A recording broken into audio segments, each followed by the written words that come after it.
এবার বলো। এই খেজুর গাছ থেকে রস আনার পরে প্রথমে একটা জায়গাতে স্টোর করা হলো, এবারে মানে এমনি আপাতত এখানে জমা করে রাখা হয়।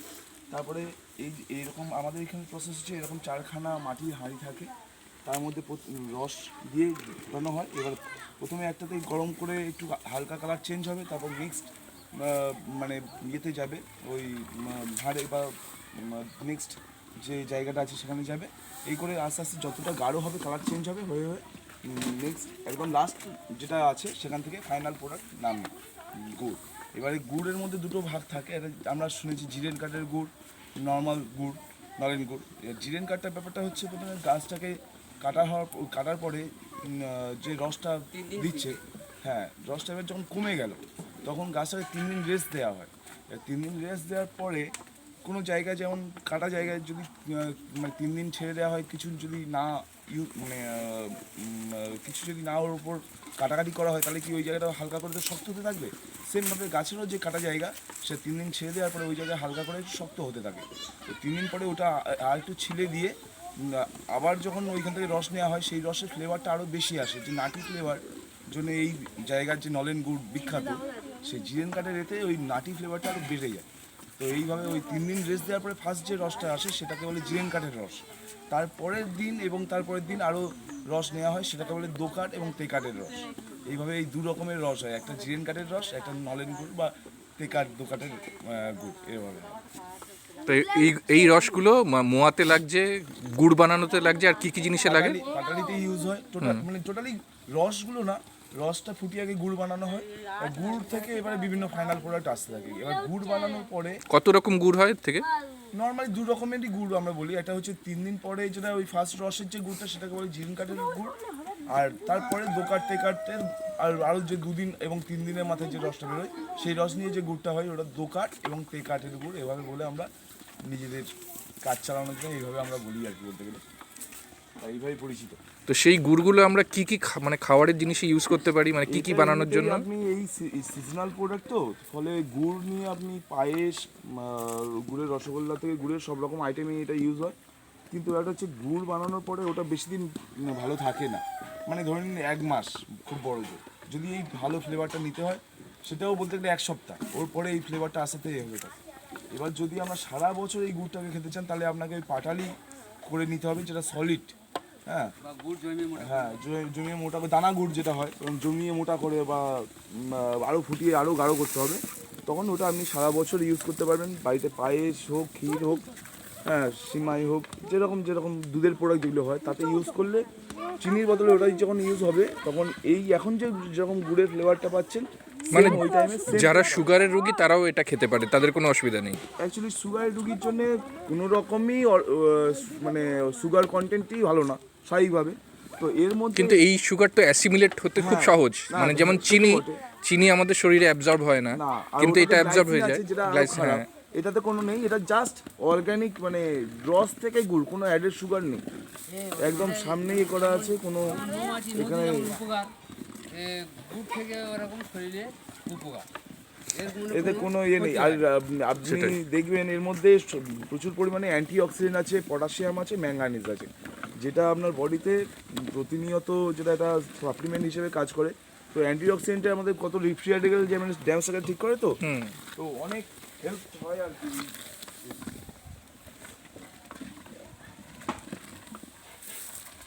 তো তোমাদের এখানে বসানোর পর কতক্ষণ লাগে তোমাদের পুরো জিনিসটা শেষ করতে, শুরু থেকে শেষ অবধি? এই আমার ভোর 3:30 থেকে আর 9টা 9:30 পর্যন্ত, ততক্ষণে এটা হয়ে আসে?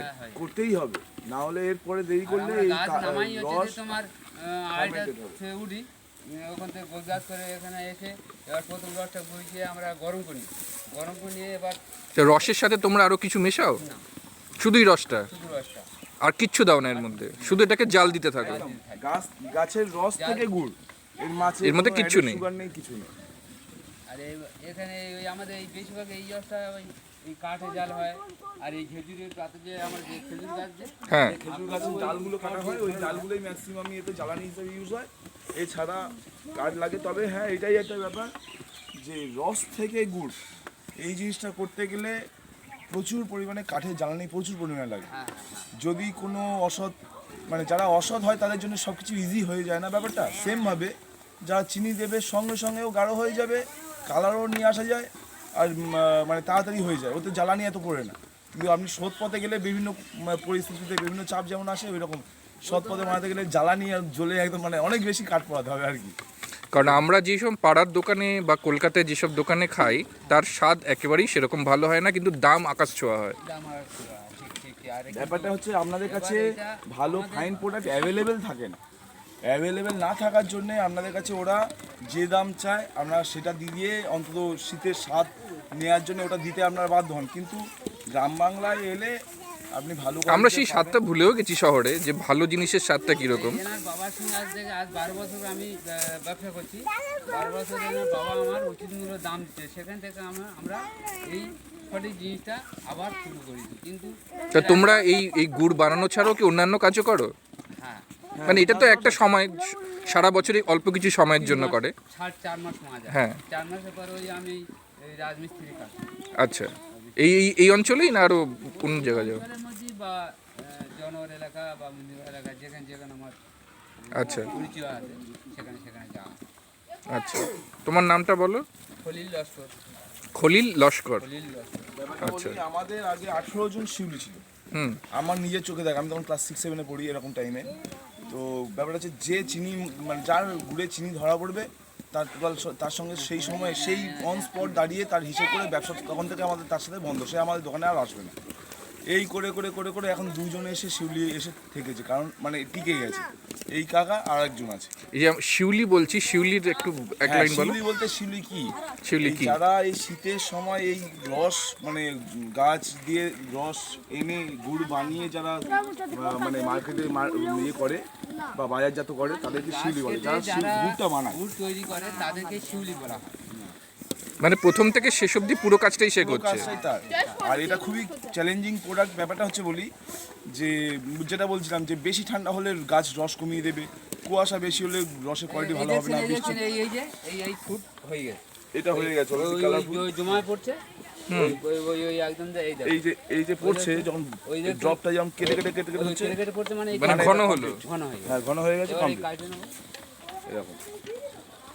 তা এইটা বেশি বৃষ্টি হলে রস মানে ভালো হবে না, রোদ হলে তাড়াতাড়ি মানে একটু গরম থাকবে, কুয়াশা হলে গরম হয়ে যাবে আবার হ্যাঁ, জিনিসটা। এই জিনিসটা খারাপ হয়ে যাবে। হ্যাঁ, হ্যাঁ এটা খুব তাড়াতাড়ি আর বৃষ্টি হলে আবার সেটা পাতলা হয়ে যাবে, না, পাতলা হবে রসটা না। পাতলা হয়ে যাবে নাকি? পাতলা হবে, ওয়েদার কিন্তু গুড় ভালো হবে না। গুড়ের স্বাদটা আসবে না, গন্ধটা আসবে না। বেশি ঠান্ডা পড়লে গাছ রস কমিয়ে দেবে। সেন্টটা এরকম হয়, অতিরিক্ত ঠান্ডা পড়লে সোনাগাড়ি ধরে, আচ্ছা। সোনাগাড়ি ধরে তখন গাছ শুকায়। আর গাছ যত শুকাবে, হুম। এই দেখো এই যে শুনেছেন গুড় সেন্ট পাচ্ছি নাকি? হ্যাঁ, সেন্ট পাচ্ছেন তো? এটা সুন্দর সুগন্ধ আসছে অবশ্যই। হ্যাঁ, এইটা আর ওই বেশিরভাগ ওয়েদার খারাপ হলে তখন এইটা হয় না। আচ্ছা ওয়েদার যত ভালো হয় এটা তত ভালো হয়। আচ্ছা। বৃষ্টি হলে হয় না, গরম পড়লে তো হবে না।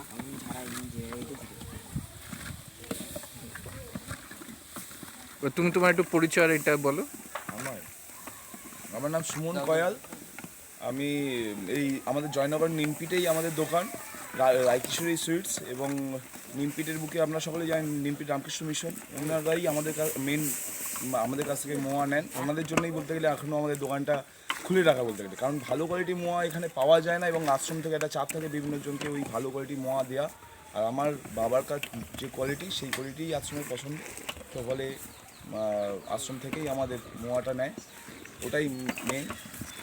এবং তো তোমরা কলকাতাতেও তো খুব বড় বড় অনুষ্ঠানেতেও তোমরা সেখানে অর্ডার থাকে তোমাদের, ইভেন্টগুলোতে দিচ্ছি, বিভিন্ন অফিসিয়াল ইভেন্টগুলোতে। তারপর অনেক মেলায় যাচ্ছ সেখানে কলকাতায়। মেলাতে আপাতত বাইরে পার্কিংয়ে ওখানে টুকটাক মোয়াটাই করছি, আর হসপিটাল মেলায় ছিলাম। তবে আপকামিং যে মেলাটা আছে জানুয়ারিতে সওলা মেলাতে আমাদের কাউন্টার থাকছে। আর এছাড়া আমার বাইরে আপাতত মাল যাচ্ছে বহরমপুর, বোলপুর, বর্ধমান আর বাগনান, এই 4টি জায়গায় আপাতত মাল যাচ্ছে, সব ব দিয়েই নাম। হ্যাঁ,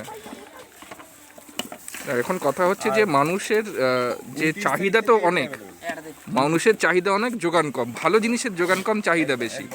সুতরাং এটার আপস্কেল করার অনেক মানে সুযোগটাও আছে সঠিক পরিবেশ পেলে। হ্যাঁ। না সঠিক পরিবেশটা এই দেখুন ব্যাপারটা হচ্ছে কি বলুন তো, এই প্রোডাক্টটা মানে এই সময় শীতের সময় যে মোয়ার জন্যে ধরে নিন কোনো কিছু খই মানে ধানটা একবার উঠে গেল, ওটা স্টোর করে রেখে দিলাম, বালিতে ফেললেই সেম খই পাবেন, তার সেন্টও সেম পাবেন।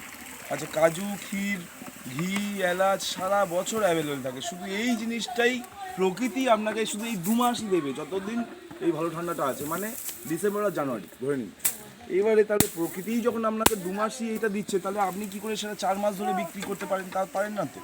2 মাসই দিচ্ছে পারমিশন, যখন 2 মাসই আপনি এটা বানান ফাইন প্রোডাক্ট, 2 মাসই বিক্রি করুন, যেটা নর্মালি আমরা যেটা করে থাকি। কিন্তু এখানে অসৎ ব্যবসায়ীতে এত ভর্তি, কেউ কালী পূজার পর থেকে মহা ব্যবসা শুরু করেছে, কেউ ছট পূজার পর থেকে মহা ব্যবসা করছে, কেউ কালী পূজার পর থেকে মহা ব্যবসা করছে। তো তখন তো ঘুরেই পাওয়া যায় না। কিন্তু ওনার বাবা আমি যতক্ষণ না গাছ কাটবো, রস ওনার কাছে জোর দিতে পারবো না, ততক্ষণ এনে দোকান লাগায়। আমাদের পুরোপুরি ডিপেন্ড করে এই শিউলিদের উপর, যে যখন আমরা ভালো করে গুড় পাবো, মানে শিউলির সততার উপরে ব্যবসা পুরো দাঁড়িয়ে আছে। শুধু সততা না, ব্যাপারটা হচ্ছে এখানে আমাদের আমরা যেটা চ্যালেঞ্জ দোকানদার হিসেবে আমরা যেটা চ্যালেঞ্জ পাচ্ছি সেটা বলি। এখন দেখো এই গাছ মানে এই কাজটাই মেনলি হচ্ছে খুব রিস্ক। যেরকম রাত 2:30 থেকে গাছে উঠে ওই ঠান্ডার সময় খালি পায়ে উঠতে হবে, খুব যন্ত্রণাদায়ক একটা কাজ। খেজুর গাছ কতটা আমার জীবনে এই একবার আমি গাছ থেকে পড়ে গিয়ে আমার জেঠুর বাড়িও যেহেতু বর্ধমানে, আমি নারকেল গাছ, খেজুর গাছ, আমি সব গাছই উঠতে পারি। আমার ওঠা অভ্যাস আছে। পায়ে একটুখানি গামছা বেঁধে হাতে গ্রিপ করে উঠে যাবো আমি। হ্যাঁ গেছু গাছ লাগে না, হ্যাঁ, কিন্তু ব্যাপারটা হচ্ছে কি ওই কিন্তু যদি হাত একটু স্লিপ করে তখন খুব মানে বিপদ হয়ে যায়। না এবার রাত 2:30 সময় পা যখন ওই খাঁজে পড়বে না, হ্যাঁ হ্যাঁ, তার যন্ত্রণা অন্যরকম। এই তো আমি একবার পা পড়ে আমার দুটো পা গুলো হাড় ভেঙে গেছে। হ্যাঁ এইবারে কি হচ্ছে, আস্তে আস্তে এখন ছেলেপুলেরা বড় হচ্ছে, তারা দেখছে যে বাবার এত কষ্ট, বাইরে ব্যাঙ্গালোর এদিক ওদিক বিভিন্ন কাজে মানে ব্যাগের কাজে, চামড়ার কাজে, বিভিন্ন কাজে সব চলে যাচ্ছে। ফলে শিউলি আর পাওয়া যাচ্ছে, যে আপকামিং জেনারেশন যারা তারা যে শিউলির কাজটা করবে, তারা না ঠিক আছে, তারা শিউলি মানে কাজটা করতে চাইছে না। এই বাবা মানে পড়ে গিয়ে হাত ভাঙা এইসব একটা রিস্ক থাকে। তো এইবারে সমস্যা হচ্ছে এই শিউলি যদি কমে যায়, কাজও কমে যাচ্ছে সেটা তো আলাদা আছেই, কিন্তু যে কাজ জানে তারাই যদি কমে যায়, তখন এই ব্যবসা টিকিয়ে রাখা খুব মুশকিল। সরকারের কাছে আমরা অনেকভাবে এমএসএমই থ্রু যেসব প্রোগ্রাম হয় সেই সব প্রোগ্রামে গিয়ে অনেকবার বলার চেষ্টা করেছি যে সব আর্টিজেন্স আলাদা জায়গায়, এই শিউলি বা মোয়ার এইসবের যে যারা আর্টিজেন্স হয় তারা আলাদা জায়গায়। কিন্তু সরকারের সমস্যা হচ্ছে, সরকার একটা জিআই দিয়েছে আমাদের, কিন্তু জিআই কোয়ালিটি মেনটেন কজন করছে সেইটা ইন্সপেকশন করার কোনো পদ নেই। আর যারা আছে ওই দপ্তরে তাদের কোনো এই সম্বন্ধে নলেজ নেই। ঠিক আছে, যে কাকে জিআই দেওয়া উচিত, কে অরিজিনাল বানাতে পারে, কে আমাদের ঐতিহ্যটা বহন করে নিয়ে যাচ্ছে বা নিয়ে যেতে পারবে, সেইগুলো মানে কী বলবো, তার স্ট্যান্ডার্ড দেখে তাকে জিআই দেওয়া এইটা অন্তত খুব দরকার। কিন্তু সরকার যার এখানে বাড়ি যদি একটু বানাতে পারে না পারে টাকা দিলেই হয়ে যায় এখন, তো ওইরকমভাবেই সকলকেই এই ধারাধার জিআই দেওয়া শুরু করেছে, যা ঠিক না। আর ইন্সপেকশন টিম একটা থাকা উচিত, যারা এসে আচমকা এসে চেক করবে যে কোয়ালিটি ঠিকঠাক করছে কি। আমাদের এটা আমরা মনে করি এটা আমাদের ঐতিহ্য, এটা মানে অনেক টাকা থাকলেও বা অনেক মানে গুণী হলেও সে জিআই পেতে পারে না যতক্ষণ না তার এখানে বাড়ি হবে। কারণ ইতিহাস হিসেবে তো দেখা যাচ্ছে 1000 বছর ধরেও তারও আগে থেকে আমরা বাংলায় এই মোয়া, এই গুড়ের এই জিনিসটা রয়েছে। হ্যালো, এই তো বাড়িতে আসছি। হ্যাঁ এক্ষুনি যাচ্ছি।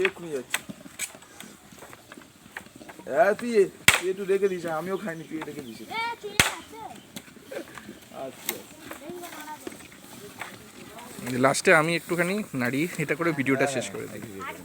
এসছি এই যে পরিষ্কার এই যে এই যেকোনো একটা দাও না, কোনো অসুবিধা নেই। কালি কোনা, এটাকে কিরকম অনেকক্ষণ ধরে নাড়িয়ে যেতে হয়? হ্যাঁ সারাক্ষণ নাচতে হবে, সারাক্ষণই নাড়িয়ে যেতে হয়। হ্যাঁ না তো কিনে ওই দেখুন যেরকম ভাবে করছে আস্তে আস্তে সাবধানে ওইভাবে করবেন, তো ঠিক রাখতে পারে। হ্যাঁ আবার ওই জিনিসটা মানে ভালো তখন ছোঁয়াছেন উঠবে, বেশি ফেনা উঠলে আবার হবে না। না ভালো আছে না, কোনো ধরে নিতে হবে। এই দাদা টলিগঞ্জে ওখান থেকে ফেনাগুলো কি এসেছে। তোমরা আস্তে করে কাচিয়ে তুলে নাও আবার? হ্যাঁ হয়তো এখানে এখানে একটা জায়গা করে নিচ্ছি, এইটাই ও আচ্ছা, ওখানে বালতির মধ্যে এই রাখা হয়। এখানে কোনো যাকে একটু চেষ্টা করলাম যে কি করে এই বাংলার এত পুরনো ঐতিহ্য দাদার হাতে পড়েও এখন ভালো রয়েছে, এবং আমরা কলকাতা থেকে এসেছি এবং আমরা খুবই মানে খুশি, মানে এই কোয়ালিটিতে দাদা এত কষ্ট করে সারা রাত ধরে কাজটা করছে, সকাল থেকে জাল দিচ্ছে আর ফাইনাল প্রোডাক্ট বানানো হচ্ছে। তো আশা করব যে কলকাতার অনেক লোক এর থেকে জানতে পারবে পদ্ধতিটা কীরকম, এবং আমি দাদার পুরো ডিটেলস দিয়ে দেবো, তারা অর্ডারও করতে পারবে। আমি অনির্বাণ রায়চৌধুরী, আজকে সকালবেলা একটু চেষ্টা করলাম সবার সাথে আসা। Thank you. নাও দাদা।